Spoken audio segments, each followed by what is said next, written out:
civilmedia.mk. Slobodno, nezavisno, otvoreno. Koga od različnih poziciji, različnih ljudi i grupi gi artikulira na nekoj način prvite zeleni čekori na našата zemlja, vo našето obštestvo i vo sistemot. No, za žal po 3 deceniji ne možem da kažem дека имаме добра ситуација, зелените вредности, можам да кажам дека дури нема доволно ни пристојно ниво на разбирање и познавање на таа материја во поширока смисла на зборот. За жал, зелените вредности ниту се познаваат, ниту се прифаќаат, а уште помалку се практикуваат ни од групи, односно индивидуи кои се повикани токму тоа да го прават. Со ова мислам пред се на луѓето во политичкиот естаблишмент. Гледаме дека има едно разочарувачки ниско ниво на дејствување и на зелените политички артикулации или партии во земјата кои прават се освен да промовираат или пак да практикуваат и да креираат политики и практики во овој домен кои се соодветни на зелените вредности. Јас би сакал, ако може, да парафразирам неколку битни области во оваа тема, а тоа се човековото достоинство, човековите права и слободи, социјалната и еколошката правда, почитувањето на различностите не само во смисла на биодиверзитет, туку почитувањето на различностите во смисла на мултикултурализам, интеркултурализам, антинационализам, ако сакате. И тоа е нешто што мене ме изненадува многу непријатно, особено кога ги гледам токму луѓето кои ги креираат политиките и практиките во нашата земја во оваа насока. И тоа е една ситуација во која нашето општество не може да се очекува дека ќе тргне напред и дека ќе воспостави некоја култура која ќе биде соодветна на зелените агенди, дали на Европска Унија, дали на зелената агенда на нашата земја, на нашата влада или на парламентот или на други ентитети или категории и нивоа. И тоа е нешто што мора да не замисли нас како граѓанско општество. Заради тоа што очигледно е дека политичкиот естаблишмент не го прави тоа зашто е повикан, зашто се декларирал и што дури и стои во нивните статути, така што треба ние како граѓанско општество и како граѓанки и граѓани воопшто да се обидеме, не само да ги коригираме, да бидеме коректив, да извршиме јавен притисок врз нив, туку и да преземеме различни чекори и акции, програми кои ќе им помогнат на граѓанките и граѓаните го подигнат нивото на познавање и практикување на зелените вредности. Јас мислам дека е повеќе од неприфатливо да видите представнички и представници на политичка партија на зелените кои се само не тоа за кое тврдат дека се, а дури не само тоа, туку едноставно се впуштаат во една антиевропска, па и националистичка кампања, каква што ја гледаме дека е во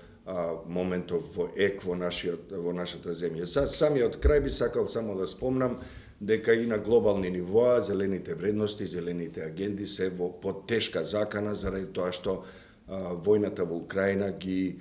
попречи плановите, да предизвика и енергетска криза, гледаме едно драматично поместување на трендовите, една Германија почнува да размислува зимава да ги отвори своите јагленокопи, односно термоелектрани кои работат на јаглен, и тоа е само еден од драматичните примери кои зборуваат за тоа дека на глобално ниво, на европско ниво, зелената агенда е во тешка криза заради војната, заради агресијата на Русија врз Украина. Апсолутно релевантно и многу слоевито тоа го објасни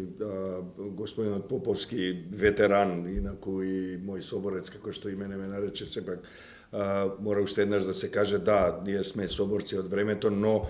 може да се каже дека Поповски остана многу подолго време во таа борба и се уште ја води. Се разбира, јас како дел од цивил, преку Зелен цивил, учествувам во таа долготрајна, би рекол, пак уште еднаш борба, бидејќи навистина се работи за тоа. Јас би сакал да додадам во само уште две поенти кои се однесуваат на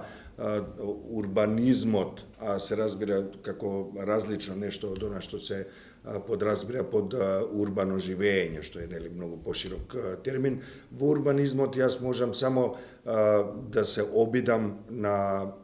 нашата публика и овде во овој состав да споменам дека Скопје и целата земја воопшто мина низ еден урбанистички масакр во изминатите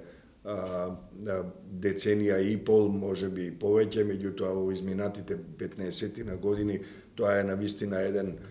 сериозен удар врз тоа што подразбира урбанизам во една земја, во еден град, во еден главен град. Сите сме сведоци и за жал се уште го живееме и ќе го живееме долго време урбаниот атак, односно атакот, политичкиот атак врз урбанистичкиот изглед на град Скопје во времето на режимот на Груевски. Доволно е да споменам дека Скопје 2014 беше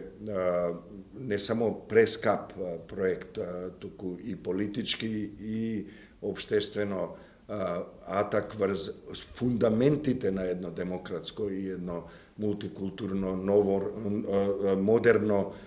општество, и тоа се чувствува до денешен ден и ќе се чувствува уште долго време.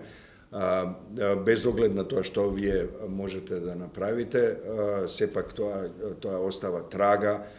една длабока лузна, не само врз изгледот на градот, туку и врз општественото ткиво. Тоа што би сакал исто така да го истакнам, а се базира на она што го зборуваше Тони, а тоа е дека зелената агенда е скапа играчка. Да, таа е многу скапа играчка, подразбира едно многу посуптилно, послоевито, комплексно гледање на нештата, почнувајќи од економијата, завршувајќи со животната средина и се помеѓу тоа образование, култура, сообраќај и така натаму, до најситните детали и до најкрупните стратешки зафати, енергетиката и така натаму. Сето тоа има врска со она што е дел од оваа тема и јас мислам дека не е доволно ни цела серија средбива од овој тип да направиме, па и симпозиуми, и пак нема да ја исцрпиме целата тема, но тоа што е апсолутно важно е да се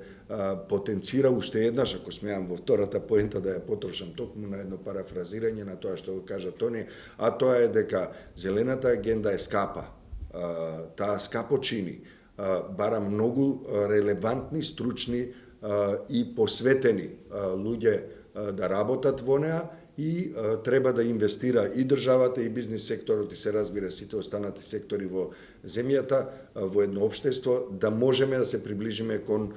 идеалното спроведување на било која зелена агенда во духот на онаа европската која гледаме во изминативе години,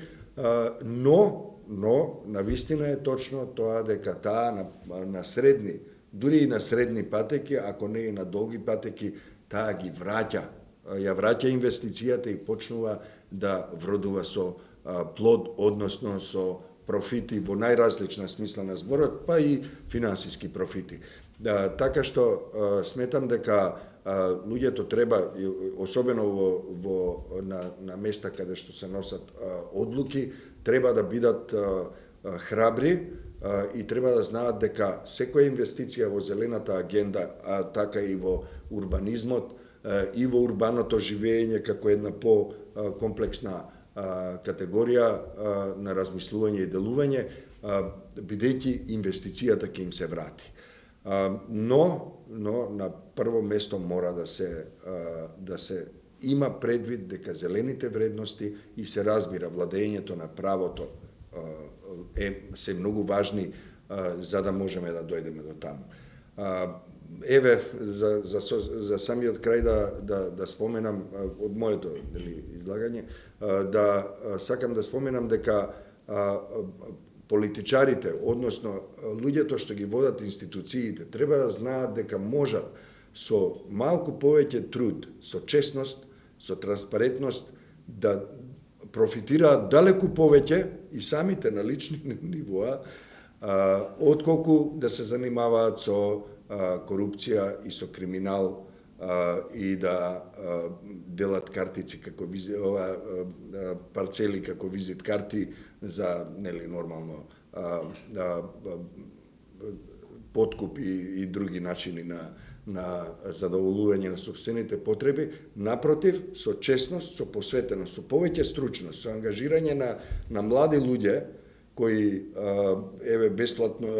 без работа или без постојано вработување за хонорари работат на различни места, па во еден момент може и да си заминат за секогаш од нашата земја, нека ги ангажираат нив, ќе им ја завршат работата и сите заедно ќе профитираат, а се разбира и природата и општеството многу повеќе отколку да се занимаваат со заткулисни незаконски работи. Значи, владењето на правото, зелените вредности, тие ќе донесат многу профит за сите. Како што кажав и во првиот дел, мора да имаме предвид дека ние зелената агенда мора да претрпи измени, односно отстапки. Делот тоа што подразбирала зелената агенда до пред 24 февруари сега веќе не важи, не може да важи, затоа што имаме жестока војна која има глобални импликации, тешки глобални импликации, на само 1000 километри од нашата земја, а се разбира таа е во Европа. И тоа значи дека на глобални нивоа е невозможно да се очекува навремено, квалитетно исполнување на зелената агенда онака како што била замислена во Брисел, каде што и Поповски се наоѓа. Но во национални рамки и нашата држава има одредена зелена агенда за која слушнавме и во интервјуто што го направи Зелен Цивил неодамна со министерот Нуредини. Постои зелена агенда, постои план, постојат одредени чекори кои се направени. Да, ние веќе имаме ветерни мелници во нашата земја и така натаму. Во таа смисла, таа зелена агенда е возможно со, пак ќе кажам, креативно и со посветено работење, со владење на правото, морам тоа да го нагласам, можно е таа зелена агенда, македонската зелена агенда, да се исполни до одредени рамки кои ќе бидат соодветни на критериумите на Европската Унија, на нашиот Европат, интеграцијата во ЕУ. Да, можно е и верувам дека земјата има доволно капацитети, има и политичка волја, која не секогаш се преточува во дело, но сепак ќе кажам дека тука сум барем делумно оптимист, ако не и целосно оптимист. Сепак, на крајот останува да се има предвид големиот предизвик на оние елементи во политиката, во стопанството, во спроведувањето на законите, во парламентот и така натаму, кои го гледаат краткорочниот личен или партиски профит на сметка на општиот интерес, на јавниот интерес и на интересот, стратешкиот интерес на нашата земја да се интегрира во ЕУ. Се согласувам со тоа дека граѓанските организации во изминатите десетина години, можам да кажам дека беа на некој начин двигател на позитивни промени, но врз основа и на други проекти кои ги спроведува Цивил. Јас врз основа на моето новинарско искуство и работа можам да кажам дека токму поради тоа што граѓанското општество е драгиот камен на едно општество, не само во Македонија, туку и во други земји во Европа, па и пошироко, се исто така и метата, односно просторот каде што радикалните или пак помалку демократските структури, инсталации, групи се инфилтрираат и под превезот на одредени називи, односно мандати, односно стратегии кои ги нудат во општеството и во јавноста, тие впрочем работат на ширење на своите токму спротивни вредности, спротивни на демократскиот развој и на зелената агенда. Би сакал тука да ја прескокнам целата, да еуфемизирана моја експликација за тоа што мислам, да дојдам до поента во која можам да ви посочам граѓански организации од крајот на 20-тите, почетокот на 30-тите години во Западна Европа, меѓу другото и во Германија, каде што